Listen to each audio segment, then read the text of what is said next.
Good morning, this is Miss Galt. It's actually Sunday afternoon for me, but for you it's Monday morning.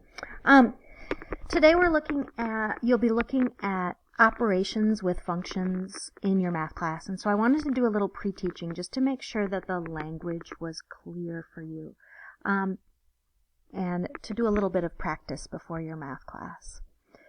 First of all, you will see instructions like this today. You will see find the sum of two functions. So you'll have two functions defined, and it'll say find the sum of f of x and g of x.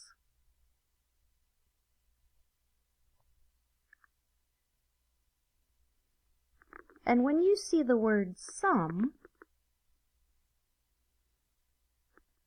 I want you to be very confident that sum means add. So another way of writing find the sum of f of x and g of x would be find f of x plus g of x.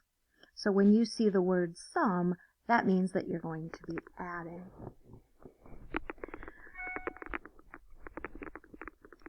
You will also see instructions that say find the product of f and g.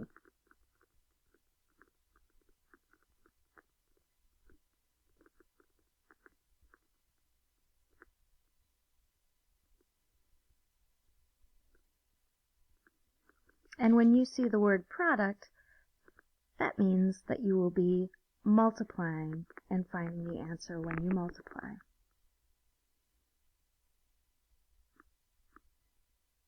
So another way of writing product would be with a time sign,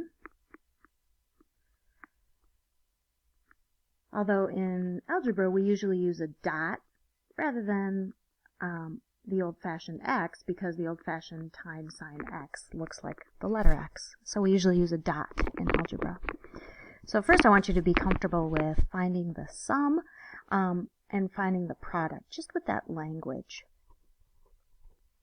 I'm going to show you how to do those things. If you already know how, then that's cool. But if I want to find the sum of f and g, then we're going to take f, which is x squared plus 3, plus g, which is 2x minus 5, and we're going to add those things together. And we have actually added polynomials together before. What you want to do when you're adding polynomials together is you want to look for like terms. Normally we pay attention to order of operations, so we would do anything inside of the parentheses first. But I don't see anything to do inside of either of these parentheses because there are no like terms inside of either of these parentheses. So we can actually kind of get rid of those parentheses and just rewrite it as x squared plus 3 plus 2x minus 5, because the parentheses are not necessary here. And then we've done a lot with like terms. You can go through and look and say, whoa, I've got an x squared here, and it's the only x squared term I have. So in my answer, I'm going to have x squared. And then I'm going to look at the next one. And it has, the next terms are 2x, and that doesn't have any other like terms, so the next term would be 2x. And then I look at my constants, so I have 3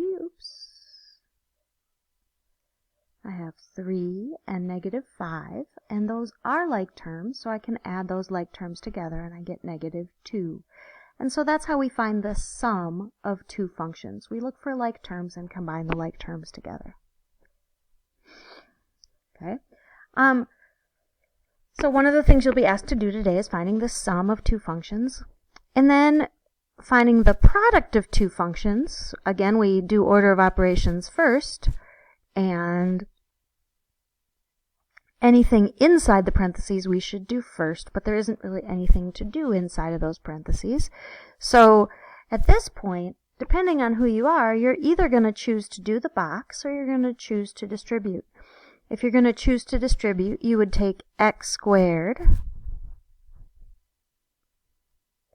times 2x minus 5, and I know Kian likes this way better, plus 3 times 2x minus 5. And then we're going to distribute, again, we're going to distribute both of those two terms. So we have 2x to the third minus 5x squared plus 6x minus 15. And then we look for like terms, but in this particular case we don't have any like terms, so our answer is complete here because we don't have any like terms to combine.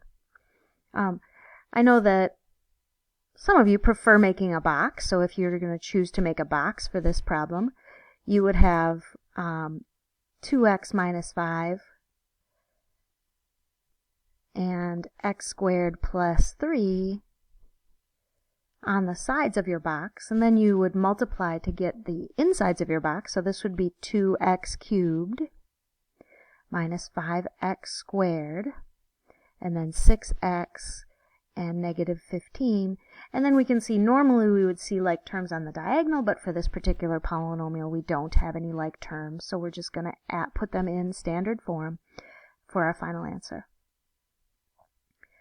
For tonight's homework, you can choose to either draw a box or you can choose to distribute. It's whatever way you're most comfortable with.